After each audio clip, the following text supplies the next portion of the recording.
Welcome to Outletter Media Network. My name's Kirby Lee Bailey. We're at the Full Moon Tattoo and Horror Festival, and I'm with William Forsythe. Hey, buddy. Welcome to the show. You were talking about drawing a mustache. This is a microphone. I call it my Don King, is what I call it. Oh, it is kind of like a Don King or a porno mustache from the 70s. Kind of what it reminds me of.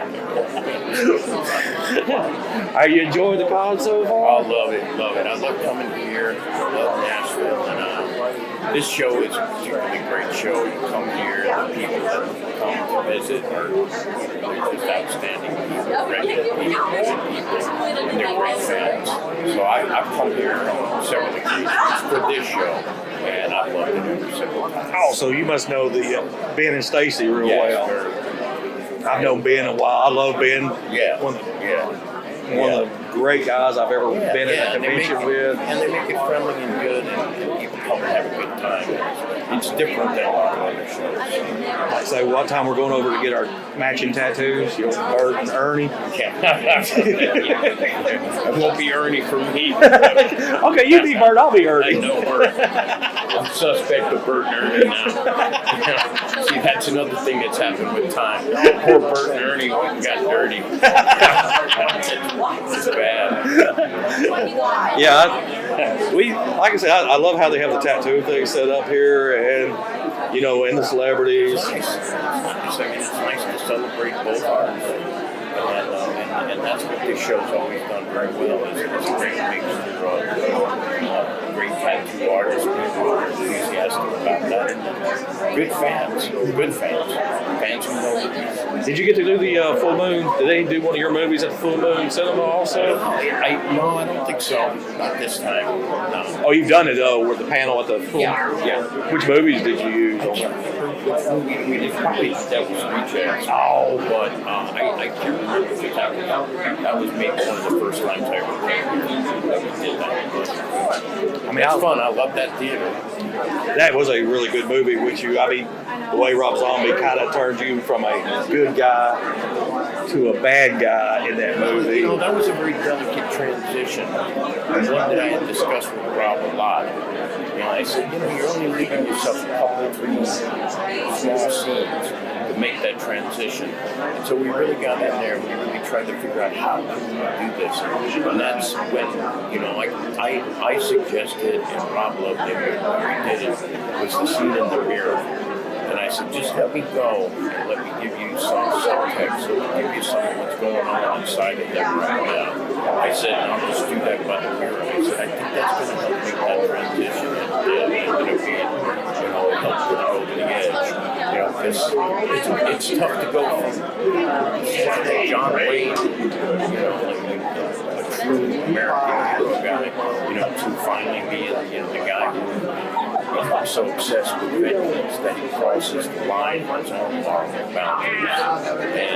And if you notice when you watch that movie, bad things happen whenever the cowboy comes up. Oh, yeah. That's when things get it's like a change of his personality.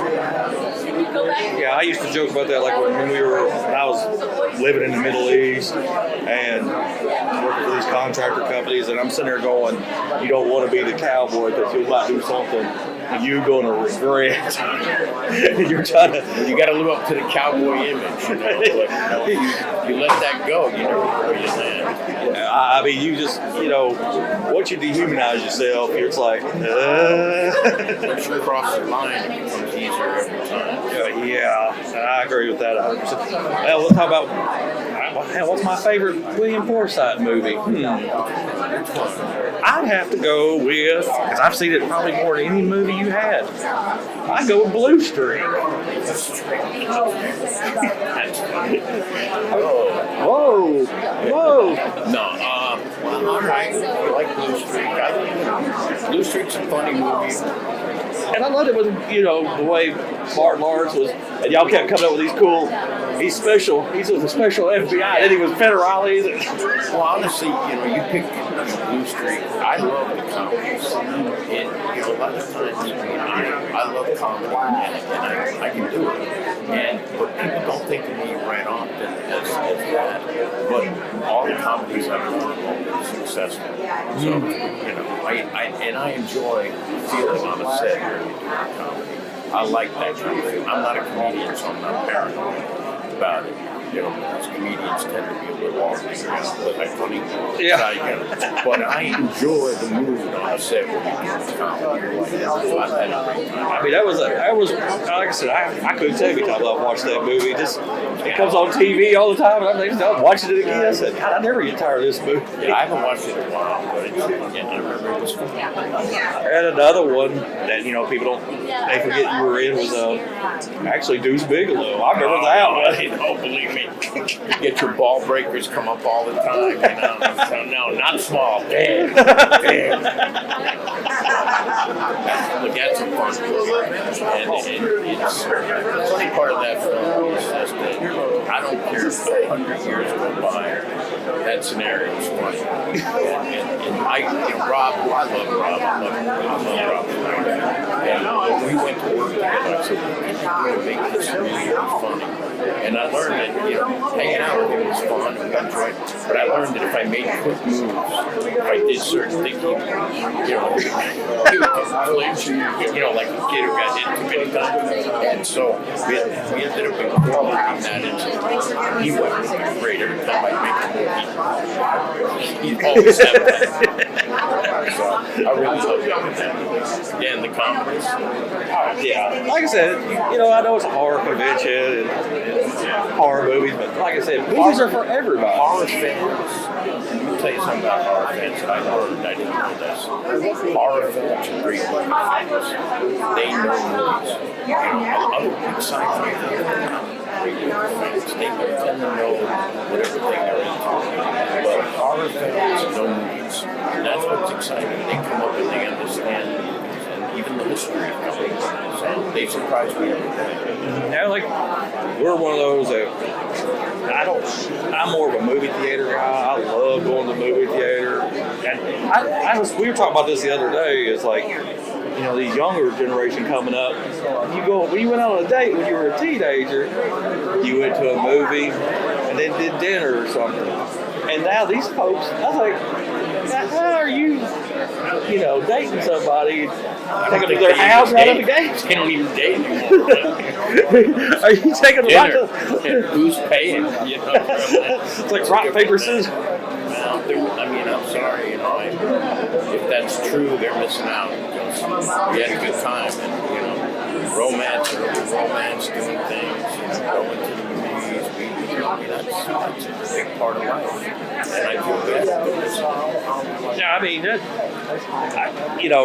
like she's my camera person and my significant other, and my, first time we ever went out as friends, and we went to a movie, went and saw Jungle Cruise with The Rock, and that was right when the movie theaters were starting to open back up again, and we went out on a few dates, before, it's still good to go. It's still, let's face it, at this point, they're doing everything they can to try to make that attractive. But it's just too easy to stay home. Some people stay home. Well, I mean, the last time I went to a movie was Thursday. It's been a while for me. Yeah, we were at Sinners the other night. It almost makes, maybe it's a new hairdo. So do you have any movies coming up? Or? I do. I have I did shot the first season of a streaming series, and it's called A Motel, and it's a dark comedy. And right now, I can't tell you how it's going to be distributed, but they're out there right now shopping to all the top nations for streaming series. I did another movie called The Roaring Game with Mickey Rourke and Darren Brooks, and that, I'm not sure, but sometime in the next year it'll be rolling out. And I did a film called Just Breathe that I'm told is is getting released in September. So I didn't keep up with what that's going to be because it's so different now than it was. What kind of movie is Just Breathe? Is it It's it's a father-son relationship. It's good. It's got humor, but it's a good serious piece. Yeah. About life, about the difficulties of life and father and son.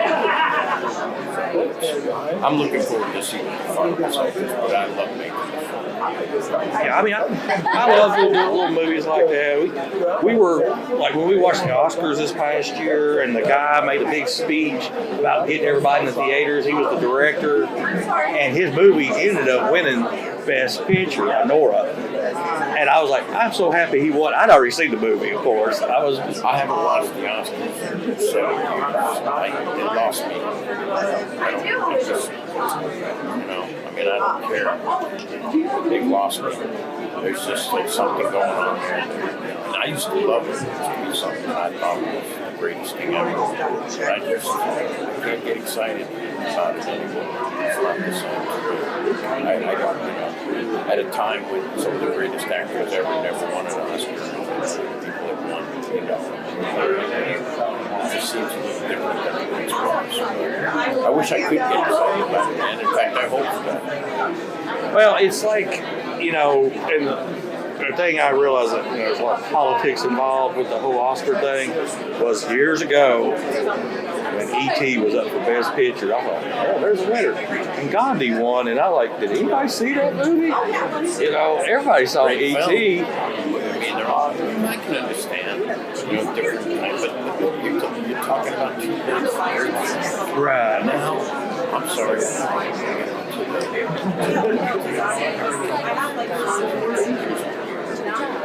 Right now, the greatest film being shown are the shows being filmed for streaming. They're the best dramas, the best funny. That's the time. Things have changed as a result of this.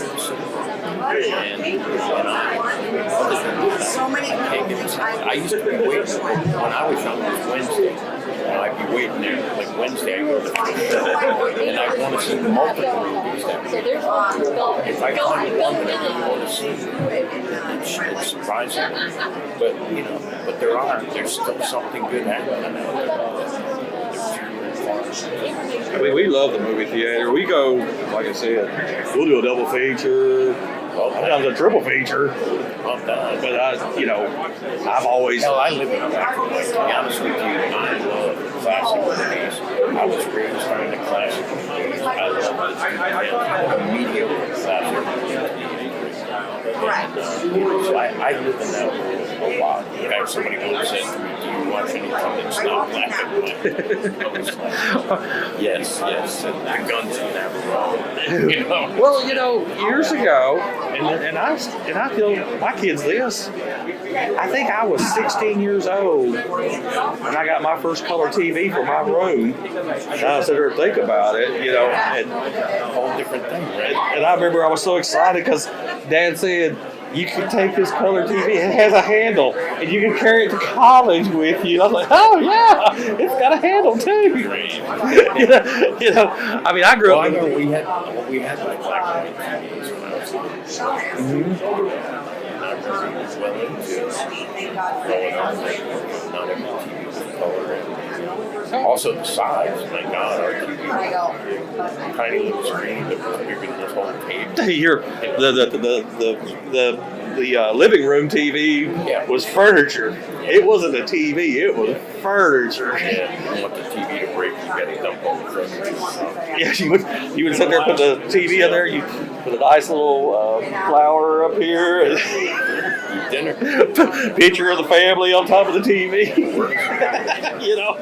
I remember those TVs. I remember I had one of those giant big screen TVs there towards the end, and I remember they were big, and not just big, Lord, fat.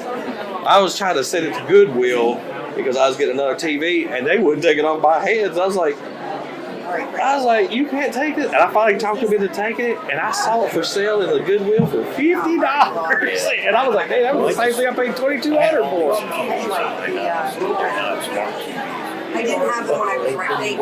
I do now, but I meant like. Oh yeah. Now you buy a TV and you're busted up, you know. So now I just got new smartphones, which I'll be replacing. It's kind of like, you know, cell phone, same thing. I'll ride a cell phone till it quits working. You know, that's how, you know. Mine usually goes for a swim without me. That's the end of it. Well, she got on to me yesterday because I left my table 3 times and I was over here and I was like, where's your cell phone at? I'm like, hell, I don't know. And it's sitting at the table, left at somebody else's table. Yeah. You know, because I'm not very dependent on a cell phone either. I don't really want to be the like I have a flip phone battling. You know, there have been at least a dozen times I consider smartphone. I just sit there in the parking lot and then I go in to get another flip. I can't quite. I want my technology to separate. I get that. I had my flip phone for a long time before I finally got an iPhone. And the only reason I had to get that iPhone was because my flip phone finally died on me. It was one of those that had the screen that was still like. But they're making it worse now. I used to have my flip phones did everything, and I loved them. But now they're making them really crappy because they want you to do it. So now they don't do the things they always did. So they're trying hard to get me to flip over, but I'll go to no phone before I go to smartphone. That makes sense. Kind of intelligent. Get it smart. Well, you know, what's the point of having a smartphone if you're a dumbass? Look, all no brains. I'd rather be smart than my phone be dumb. You know, if it's possible. I mean, hell, I still struggle with the fax machine at work, so hell. Why I need to upgrade this thing? I mean, this. Well, what's so sad with those little cell phones? You can hand it to a little 5-year-old, and they can figure it out faster than I can. I was like, how'd you do that? Hire them. And, you know, it's like a lot of times using cell phones for babysitters and iPads. I'm like, come on, guys. And there's logic behind it all. You know, I like the text. Text tells me, okay, we'll do this and that. But the minute the world became everything is an email, I don't like that. That eats up my day. Like if I'm preparing to work and stuff, I don't want to be answering everybody's emails. You know, I need my time to write. So it's throwing the balance off. Well, like I noticed this, like when I go to work, I'm a nurse during the day with long-term care patients. And a lot of my coworkers have asked me, hey, can I borrow your charger? I was like, what do you need a charger for? They said, what are you talking about? I don't use my cell phone unless it's to talk to somebody that's work-oriented. Like, I'll walk in with 100% charge, and I come back with about 82% at the end of the day. After a 12-hour shift, my phone has dropped down to 82. And the only people I talk to is a nurse practitioner, a supervisor, and a director of nursing. That's about it. And sometimes I try not to talk to them. Like they'll try to text me, and I don't like texting back because to me that's proof. So I walk up to them and say, "What do you want me to do that?" And sometimes I'll do that on purpose. I don't want to answer. I don't want to answer because I have to. Well, I just want to answer when I want to. I mean, when I'm with a long-term care patient, I am taking care of that person. If I'm on my cell phone, the only thing I'm doing with that cell phone is talking to the nurse practitioner or something like that. But it's very rare I'm on a cell phone and I'm talking to a patient. And that's, you know, and I wish more people would, you know, there's more life than having that damn phone. Unfortunately, some of the greatest photographs I've taken in the last few years, I walk in a place like a Starbucks and I turn around and I see 75 people all in their phone. And you look at the whole picture of it, it shows you where society is. It's sadly no one communicating together, and it reflects in everything else, the things we talked about. It's everyone's in their own world. I'm sure story it is, but I don't know. I want to be that guy that says, I don't want to be there. William, I appreciate Hold it on as long as they can. William, I appreciate you taking time. Thanks for being on the show. My pleasure. We love having you all here. And we're Outlander, and we're out of here.